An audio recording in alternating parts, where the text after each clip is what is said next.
नमस्कार, आप देख रहे हैं इंडिया टीवी। आपके साथ मैं हूं मीनाक्षी जोशी। साल 2021 के तीसरे ही दिन आज की तारीख 3 जनवरी 2021 भारत के लिए 3 बड़ी खुशखबरी लेकर आई है। Drug controller general of India ने कोरोना की 2 वैक्सीन कोवैक्सीन और कोविशील्ड के इमरजेंसी इस्तेमाल को मंजूरी दे दी है। इसके साथ ही DCGI ने जाइकोव-D के तीसरे फेज के ट्रायल को भी मंजूरी दे दी है। कोरोना के खिलाफ 2 वैक्सीन को मंजूरी देने वाला भारत दुनिया का पहला देश है। DCGI ने कहा कि कोवैक्सीन और कोविशील्ड के 2 डोसेज लगेंगी और दोनों वैक्सीन को 2 से 8 डिग्री के टेम्परेचर पर रखा जाएगा। DCGI ने एक और बड़ी बात ये कही कि ये दोनों ही वैक्सीन 110% सुरक्षित है। Messrs Serum and Messrs Bharat Biotech vaccines have to be administered in 2 doses. All the 3 vaccines have to be stored at 2 to 8 degrees centigrade. After adequate examination, the CDSCO has decided to accept the recommendations of the expert committee, and accordingly vaccines of Messrs Serum and Bharat Biotech are being approved for restricted use in emergency situation, and permission is being granted to Messrs Cadila Healthcare for conduct of phase 3 clinical trial in India. देखो एक बात पे पूरा आप sure रहिए कि किसी में भी सेफ्टी का कंसर्न होगा, थोड़ा भी कंसर्न होगा तो हम उसको कभी अप्रूव नहीं करेंगे। भारत में वैक्सीन को अप्रूवल देने वाली एजेंसी ड्रग कंट्रोलर जनरल ने दोनों वैक्सीन को 110% सुरक्षित बताया है, लेकिन विपक्ष ने वैक्सीन पर सियासत शुरू कर दी है। कांग्रेस सांसद शशि थरूर ने वैक्सीन को मंजूरी देने पर सवाल उठाए हैं। शशि थरूर ने कहा कि कोवैक्सीन का फेज 3 ट्रायल अभी बाकी है, ऐसे में कोवैक्सीन को मंजूरी देना खतरनाक हो सकता है। शशि थरूर के बाद जयराम रमेश ने भी कहा कि सरकार ने कोवैक्सीन के लिए इंटरनेशनल प्रोटोकॉल फॉलो नहीं किया है। ये दोनों ट्वीट हम एक एक करके आपके सामने रखते हैं। शशि थरूर ने क्या ट्वीट किया, सबसे पहले वो देखिए। कोवैक्सीन का फेज 3 ट्रायल अभी पूरा नहीं हुआ है, ये अप्रूवल जल्दबाजी में दिया गया है और खतरनाक हो सकता है। कृपया स्वास्थ्य मंत्री डॉक्टर हर्षवर्धन स्थिति स्पष्ट करें। जब तक ट्रायल पूरे नहीं हो जाते तब तक इसके इस्तेमाल से बचना चाहिए। इस दौरान भारत कोविशील्ड वैक्सीन से शुरुआत करे। कहना गलत नहीं होगा कि वैक्सीन को लेकर विपक्ष इस तरीके की बातें कर रहा है, ये हैरान करता है। आज शशि थरूर और जयराम रमेश ने कोवैक्सीन पर सवाल उठाए। इससे पहले कांग्रेस के सीनियर नेता राशिद अल्वी ने कहा कि सरकार वैक्सीन का इस्तेमाल विपक्ष के नेताओं के खिलाफ कर सकती है। तो उत्तर प्रदेश के पूर्व मुख्यमंत्री अखिलेश यादव ने कोरोना वैक्सीन को बीजेपी की वैक्सीन कह दिया। कोरोना जिस तरीके से देश के अंदर क़यामत बर्पा कर रहा है, वैक्सीन ही इसका अकेला इलाज है। जिस तरीके से भारत सरकार, प्रधानमंत्री, CBI, IB, income tax department, ED इसका इस्तेमाल विपक्ष के ख़िलाफ़ कर रहे हैं, तो वैक्सीन तो एक ऐसी चीज़ है जिसका खामोशी के साथ, आम आदमी के साथ निश्चित तौर से इसका इस्तेमाल नहीं होगा, लेकिन विपक्ष के नेताओं के खिलाफ डर तो लगेगा कि ऐसे हाथों में सरकार है जो देश के विपक्ष को या तो जेल में देखना चाहता है या उनको चाहता है कि वो पॉलिटिकली ख़त्म हो जाएं। तो अखिलेश जी के बयान में मैं ये कहूँगा कि उसको नज़रअंदाज नहीं किया जा सकता। देश के विपक्ष के नेता हैं, उनको यकीनन ख़तरा हो ना हो, शक और शुबा तो ज़रूर होगा। बड़ा ताज्जुब होता है राशिद अल्वी जैसे ज़हीन नेताओं का ये बयान आना। वैक्सीन पर सियासत की शुरुआत अखिलेश यादव ने की, जिन्होंने कहा कि वो बीजेपी की वैक्सीन नहीं लगवाएंगे। उनके MLC तो 10 कदम आगे निकल गए। आशुतोष सिन्हा ने कहा कि वैक्सीन से लोग नपुंसक हो सकते हैं। कोरोना का वैक्सीन का आज ड्राई रन शुरू हो गया, तो क्या समाजवादी पार्टी आप अपनी तरफ से मानते हैं कि लोगों को वैक्सीन? देखिए, मैं तो नहीं लगवाऊंगा अभी वैक्सीन। मैंने अपनी बात कह दी, और वो भी बीजेपी लगाएगी उसका भरोसा करूंगा मैं? अरे जाओ भाई, अरे अपनी सरकार आएगी, सबको फ्री वैक्सीन लगेगी। हम बीजेपी का वैक्सीन नहीं लगवा सकते। हमें लगता है कि कहीं ना कहीं उस वैक्सीन में कुछ ऐसी चीजें हों कि नुकसान हो जाए और हमें लगता है कि बाद में लोग कह दें कि नहीं, जनसंख्या कम करने के लिए, मारने के लिए लगा दिए वैक्सीन, तो आप नपुंसक बना, कुछ भी हो सकता है। तो इसलिए अगर आदरणीय अखिलेश यादव जी ने इस बात को कहा है तो हमें लगता है सिर्फ समाजवादी पार्टी नहीं, पूरे प्रदेश की किसी जनता को वैक्सीन नहीं लगवाना चाहिए। एक और पैनल हमारे साथ अब जुड़ गया है, डॉक्टर्स का ये पैनल है जो इस बयान पर भी अपनी राय जरूर रखना चाहेगा। डॉक्टर पल्लवी सापले जेजे अस्पताल की डीन है, आप पद्मश्री विजेता हैं, हम उनसे भी ये समझते हैं। डॉक्टर पल्लवी, अच्छा माफ कीजिए, डॉक्टर पल्लवी सापले, आप जेजे अस्पताल की डीन है। डॉक्टर पल्लवी, ये जिस तरीके की बात कही जा रही है कि ये बीजेपी की वैक्सीन है, हम नहीं लगवाएंगे, राशिद अलवी ये कह रहे हैं कि शक व शुबा होता है क्योंकि पार्टी ऐसी है, ये सरकार ऐसी है कि वो विपक्ष को खत्म कर देना चाहती है, आप ऐसे लोगों को क्या कहेंगे? देखिए, मैं एक साइंस की स्टूडेंट हूँ और डीन होते हुए भी खुद को एक स्टूडेंट ही मानती हूँ और इसको साइंटिफिकली देखना चाहिए दोनों तरफ से। तो बात सिंपल है कि ये वैक्सीन इमरजेंसी यूज़ के लिए है विद अबंडेंट प्रिकॉशंस है। हम सारे जानते हैं कि कोई भी वैक्सीन की इजाद होने में कुछ साल लगते हैं, बट इस बार क्योंकि कोरोना जिस तरह से फैल रहा है, अगर हम 10 साल के लिए रुकेंगे वैक्सीन पूरे प्रोसेस से जाने के लिए, तब उसकी ज़रूरत ही नहीं रहने वाली, बिकॉज हर्ड इम्यूनिटी आ जाएगी। लेकिन तब तक अभी अपने देश में 1.5 लाख लोगों की मौत हो चुकी है और मौतें हो जाएंगी, हम ये नहीं चाहते। तो इमरजेंसी सिचुएशन में जो किया जाता है वो हम कर रहे हैं, और मेडिसिन का पहला प्रिंसिपल है फर्स्ट डू नो हार्म। वो हम कर रहे हैं कि नॉर्मली 20,000 25,000 वॉलंटियर्स में ये वैक्सीन कई सालों तक टेस्ट की जाती है, उनको धीरे धीरे रिक्रूट किया जाता है। अभी क्या हो रहा है, इमरजेंसी बेसिस में 20-25 हज़ार लोगों को ये टेस्ट हुई है, उन्हें उनके साइड इफ़ेक्ट्स देखे गए। पहले तो सेफ्टी देखी जाती है, फिर एफिकेसी। सेफ्टी मतलब इससे कोई नुकसान तो नहीं हो रहा है, ये पहले देखा जाता है। उसके बाद वाले ट्रायल में उसके फ़ायदे हैं कि नहीं वो देखे जाते हैं। सबसे पहले तो नुकसान देखा जाता है, तो वो देखा गया है। और हम एक चीज़ में फॉर्चुनेट है कि पहला देश है जहाँ 2 प्रकार की वैक्सीन की परमिशन मिलने की प्रोसेस काफ़ी आगे निकल चुकी है। लेकिन इसमें से जो वैक्सीन्स हैं वो ऑलरेडी US और UK में इनके कोई टाइप्स यूज़ किए गए हैं। और वैक्सीन की बात ये रहती है, या आज की तारीख में भी अपने देश की रेगुलेटरी सिस्टम बहुत स्ट्रांग है। आज भी अगर कोई दवाई हमने यूज़ की जो हम मान लीजिए कि सालों से यूज़ कर रहे हैं, लेकिन कोई पेशेंट की मौत हुई और हमें शक हुआ कि इस दवाई की वजह से हुई है, तो फ़ौरन हम इन्फॉर्म करते हैं और वो पूरी बैच निकाल दी जाती है और बाकायदा इंक्वायरी लगती है कि क्या इस दवाई से ये साइड इफ़ेक्ट हुआ है। तो सेफ्टी की टेस्टिंग इसकी काफ़ी एक्सटेंसिवली हो चुकी है और इस वजह से पूरी प्रोसेस फॉलो हुई है। और DGCI के नीचे 2 और बॉडीज़ है, एक CDSCO है जिन्होंने एक एक्सपर्ट कमेटी बनाई है, जो हम सब ने प्रेस कॉन्फ्रेंस में एक्सपर्ट कमेटी की इजाजत, फिर DCGI का ये कहना कि ये 110% सुरक्षित है, ये अपने आप में काफ़ी है। लेकिन ठीक है, सवाल अगर उठते हैं तो उन सवालों का जवाब भी मिलना चाहिए।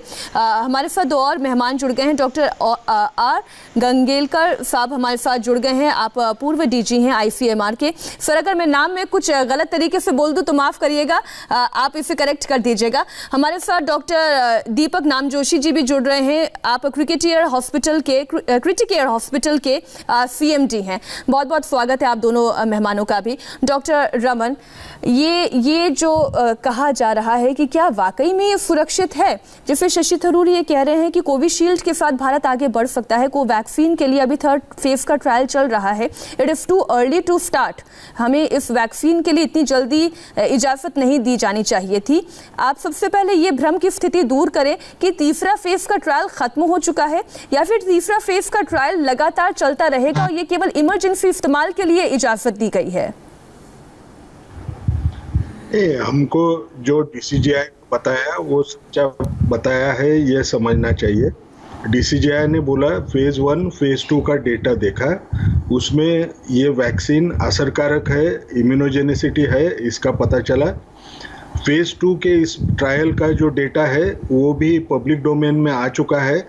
पब्लिक डोमेन में ये भी पता है कि ये वैक्सीन के जो साइड इफ़ेक्ट्स हैं वो काफ़ी कम है और वो ज़्यादातर लोकल सिस्टमिक जो साइड इफ़ेक्ट होते हैं जिसको हम रिएक्टोजेनिसिटी बोलते हैं, यानी बुखार होना या उस इंजेक्शन दिए वाली जगह पे सूजन होना या फटीग होना या उस इंसान को, यानी जो नॉर्मल वैक्सीनेशन के साथ जो हमको दिखाई देते हैं वो साइड इफ़ेक्ट दिखे हैं, उनका प्रीप्रिंट में ये भी कहना है कि इसके कोई सीरियस साइड इफ़ेक्ट नहीं है।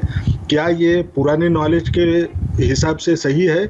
जो भी लाइव एक्टिन्यूएटेड वैक्सीन होती है, वो इनएक्टिवेटेड जो वैक्सीन होती है, वो इनएक्टिवेटेड वैक्सीन्स में उसका ट्रैक रिकॉर्ड अभी तक अगर आप देखें तो वो अच्छा ही रहता है। अभी तक का एक्सपीरियंस यही बताता है कि इनएक्टिवेटेड वैक्सीन्स जो अलग अलग डिसीजेस में ट्राई किए गए हैं उनसे कोई बड़ा सीरियस साइड इफ़ेक्ट दिखना ये ऐसा कभी हुआ नहीं है। अब इस हालत में आप अगर ये बोलेंगे कि फेज़ 3 ट्रायल चालू है क्या? फेज़ 3 ट्रायल चालू है। DCGI ने ये भी बताया कि ये फेज़ 3 ट्रायल में तकरीबन, अभी नंबर एग्जैक्ट बोल नहीं पाऊंगा, 22,000 के ऊपर लोगों को एनरोल किया है। सब्जेक्ट एक्सपर्ट कमेटी के सामने सारा का सारा डेटा जो भी उनके पास होगा वो रखा गया होगा और उसको देख के ही सब्जेक्ट एक्सपर्ट कमेटी ने उसको अप्रूव किया है और उसके बाद में DCGI ने उसको कंसिडर करके वो रिकमेंडेशन को अप्रूव किया है। अब अगर कोई स्टेटमेंट के अंदर आपको उसकी एफिकेसी या साइड इफ़ेक्ट के बारे में पूरा नहीं बताया होगा तो वो शायद नेक्स्ट फेज में वो बताने वाले होंगे, लेकिन उसके ऊपर विश्वास न रखना ये शायद बराबर नहीं रहेगा।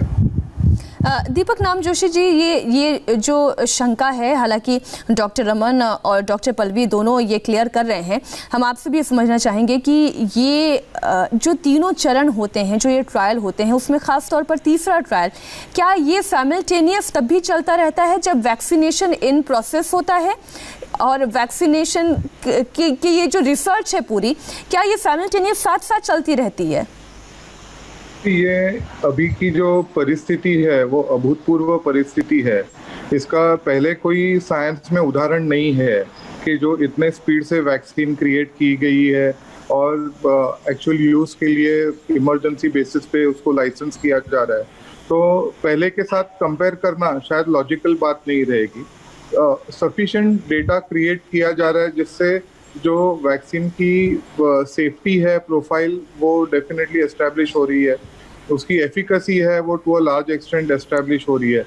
हर एक क्लिनिकल स्टडी का अपना अपना एक एम होता है, तो उसमें वेदर फेज 3 ट्रायल साइमल्टेनियसली चालू रहेगी या नहीं रहेगी वो रेगुलेटर्स के साथ वो डिस्कस करके डिसाइड करते हैं। And as per regulators guidelines and the profile of the trial, वो बेसिस के ऊपर ये सब बातें डिसाइड की जाती है। तो एक ब्लैंकेट फॉर्मूला नहीं रहता है कि भाई इसी तरह से सब कुछ हो जाएगा।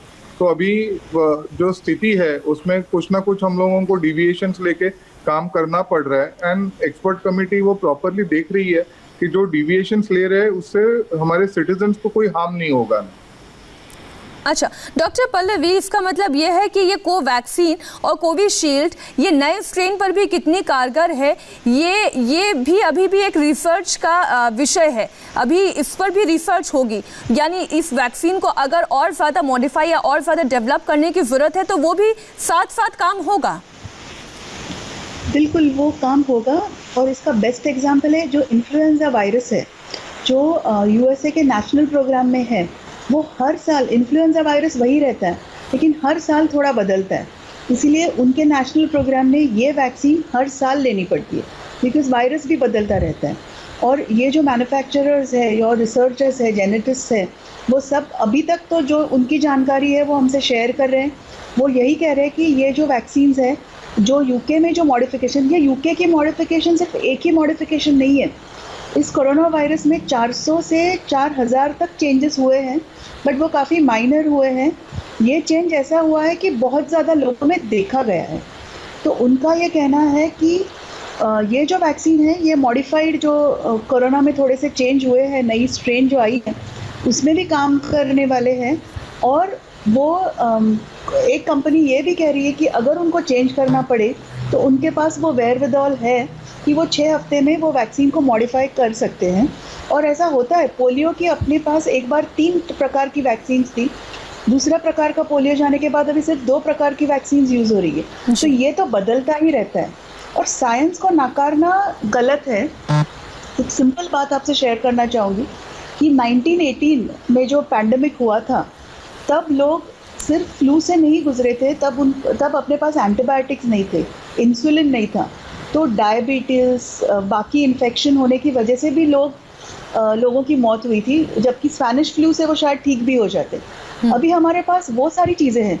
अभी हम लोगों का ब्लड प्रेशर कंट्रोल कर रहे हैं, डायबिटीज़ कंट्रोल कर रहे हैं, उनको कोविड से ठीक होने के बाद दूसरा इन्फेक्शन न लगे उसकी तैयारी कर रहे हैं। तो साइंस ने अपने देश में अनऑफिशियल रिकॉर्ड से 1918 से 1920 तक कुछ 5 करोड़ लोगों की मौत हुई थी इस फ्लू में। तो इस बार मैं नहीं चाहती कि एक भी मौत हो, लेकिन 1.5 लाख और 5 करोड़ जब आप कंपेयर करेंगे तो साइंस की प्रोग्रेस उसी में से समझ में आती है। बिल्कुल। डॉक्टर रमन, एक और सवाल जो लोग बहुत ज़्यादा इस चीज़ को डिस्कस कर रहे हैं, वो लोग जिनको कोरोना हो चुका है रिकवर कर चुके हैं और जैसा कि कहते हैं कि एंटीबॉडीज़ तब तक तकरीबन 3 महीने तक शरीर में रहती है, क्या ये टीका उन लोगों पर भी उतना ही असरकारक रहेगा जितना आम जिसको कोरोना नहीं हुआ है, आम व्यक्ति जिसको कोरोना नहीं हुआ है उस पर? ये थोड़ा सा डिफरेंशिएट करके समझाइए। देखिए, आपने सुना होगा कि वैक्सीन के 2 डोज हैं। 2 डोज यानी एक पहला डोज होता है और 28 दिन के बाद में दूसरा डोज दिया जाता है। अब किसी व्यक्ति को अगर कोरोना का नेचुरल इन्फेक्शन हुआ होगा तो वो हुए वाले इन्फेक्शन को शरीर के प्रतिकार शक्ति को जागरूक करने के लिए दूसरा डोज मिले, वैसी ये वैक्सीन की वजह से होगा। इसका फ़ायदा ये होगा कि जो भी इन्फेक्शन होने की वजह से जो इम्यूनिटी को जागरूक किया गया है उसको वो और अच्छे ढंग से वो जागरूक करेगी। अब रहा सवाल, क्या उन लोगों ने वो वैक्सीन लेना चाहिए? उन्होंने वैक्सीन लेना चाहिए, क्योंकि ये लेने से एक चीज़ हमको समझ में याद रखना बहुत ज़रूरी है कि नेचुरल इन्फेक्शन जो होता है वो इन्फेक्शन की इम्यूनिटी जो है उससे बेहतर इम्यूनिटी ये वैक्सीन से आती है। ये याद रखना बहुत ज़रूरी है। दूसरी बात, अब अगर मुझे इन्फेक्शन हुआ है और मैंने 1 डोज लिया तो क्या 1 डोज ही सफिशिएंट है? 1 डोज ही सफिशिएंट है ऐसे मानना अच्छा नहीं रहेगा। उसका मुख्य कारण ये वैक्सीन 2 डोज की वैक्सीन है। वो ड्यूरेबल प्रोटेक्शन यानी लंबे समय तक प्रोटेक्शन देने के लिए हमको दोनों डोज लेना पड़ेगा। अगर हम ये सोचते हैं कि समझ लीजिए हर एक का एंटीबॉडी टाइटर करना चाहिए तो ये जल्द से जल्द लोगों को देने में बहुत बड़ी ऑपरेशनल डिफिकल्टी आ सकती है।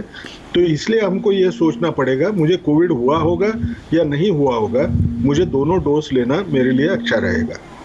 जी, बहुत ही खूबसूरती से डॉक्टर रमन आपने ये समझाया कि जिन्हें कोरोना हो चुका है उन्हें भी लेना चाहिए, जिन्हें हुआ हुआ है उन्हें भी लेना चाहिए और जो लोग रिकवर कर चुके हैं उन्हें भी ये लेना चाहिए, क्योंकि it is all about immunity. और इसलिए हम ये भी कह रहे हैं कि इम्यूनिटी भी बढ़ाइए, वैक्सीन के डोज भी लीजिए, लेकिन साथ ही साथ कड़ाई भी रखिए, मास्क पहनिए, सोशल डिस्टेंसिंग के प्रोटोकॉल्स का पालन करिए, क्योंकि ये लड़ाई लंबी है, ये अभी लड़ाई खत्म नहीं हुई है, जंग जारी है। एक छोटे से ब्रेक के लिए हमें रुकना होगा और लोगों के रिएक्शंस क्या आ रहे हैं इस खुशखबरी के बाद वो भी आपके सामने रखेंगे एक छोटे से ब्रेक के बाद।